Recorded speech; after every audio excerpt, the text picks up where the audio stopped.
Then Hannah prayed and said, My heart rejoices in the Lord. In the Lord my horn is lifted high. My mouth boasts over my enemies, for I delight in your deliverance. There's no one holy like the Lord. There's no one besides you. There's no rock like our God. Do not keep talking so proudly or let your mouth speak such arrogance, for the Lord is a God who knows, and by him deeds are weighed. The bows of the warriors are broken, but those who stumbled are armed with strength. Those who were full hired themselves out for food, but those who were hungry are hungry no more. She who was barren has borne 7 children, but she who has had many sons pines away. The Lord brings death and makes alive. He brings down to the grave and raises up. The Lord sends poverty and wealth. He humbles and he exalts. He raises the poor from the dust and lifts the needy from the ash heap.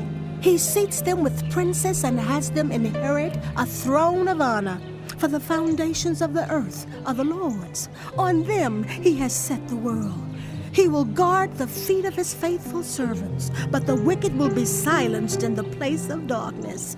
It is not by strength that one prevails. Those who oppose the Lord will be broken. The Most High will thunder from heaven. The Lord will judge the ends of the earth. He will give strength to his king and exalt the horn of his anointed. Then Elkanah went home to Ramah, but the boy ministered before the Lord under Eli the priest. Eli's sons were scoundrels. They had no regard for the Lord. Now it was the practice of the priests that whenever any of the people offered a sacrifice, the priest's servant would come with a 3-pronged fork in his hand while the meat was being boiled, and would plunge the fork into the pan or kettle or cauldron or pot. Whatever the fork brought up, the priest would take for himself. This is how they treated all the Israelites who came to Shiloh. But even before the fat was burned, the priest's servant would come and say to the person who was sacrificing, Give the priest some meat to roast. He won't accept boiled meat from you, but only raw. If the person said to him, Let the fat be burned first, and then take whatever you want, the servant would answer, No, hand it over now. If you don't, I'll take it by force. This sin of the young men was very great in the Lord's sight, for they were treating the Lord's offering with contempt. But Samuel was ministering before the Lord, a boy wearing a linen ephod. Each year his mother made him a little robe and took it to him when she went up with her husband to offer the annual sacrifice. Eli would bless Elkanah and his wife, saying, May the Lord give you children by this woman to take the place of the one she prayed for and gave to the Lord. Then they would go home, and the Lord was gracious to Hannah.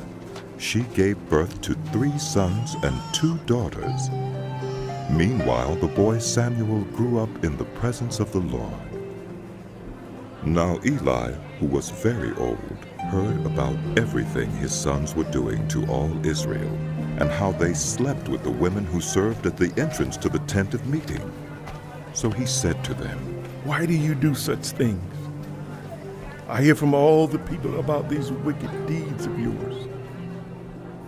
No, my sons, the report I hear spreading among the Lord's people is not good. If anyone sins against another human being, God may mediate for the offender. But if anyone sins against the Lord, who will intercede for them? His sons, however, did not listen to their father's rebuke, for it was the Lord's will to put them to death. And the boy Samuel continued to grow in stature and in favor with the Lord and with people. Now a man of God came to Eli and said to him, This is what the Lord says. Did I not clearly reveal myself to the family of your ancestor when they were in Egypt under Pharaoh? I chose your ancestor out of all the tribes of Israel to be my priest, to go up to my altar, to burn incense, and to wear an ephod in my presence. I also gave your ancestors' family all the food offerings presented by the Israelites. Why do you scorn my sacrifice and offering that I prescribed for my dwelling?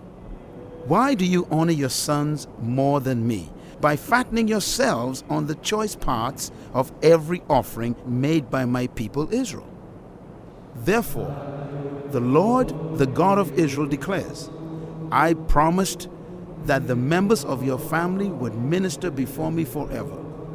But now the Lord declares, far be it from me, those who honor me I will honor, but those who despise me will be disdained. The time is coming when I will cut short your strength and the strength of the members of your family, so that no one in it will reach old age, and you will see distress in my dwelling. Although good will be done to Israel, no one in your family line will ever reach old age. Every one of you that I do not cut off from serving at my altar, I will spare only to destroy your sight and sap your strength, and all your descendants will die in the prime of life. And what happens to your two sons, Hophni and Phinehas, will be a sign to you. They will both die on the same day. I will raise up for myself a faithful priest who will do according to what is in my heart and mind. I will firmly establish his family line, and he will minister before my anointed one always. Then everyone left in your family line will come and bow down before him for a piece of silver and a loaf of bread, and plead, appoint me to some priestly office so I can have food to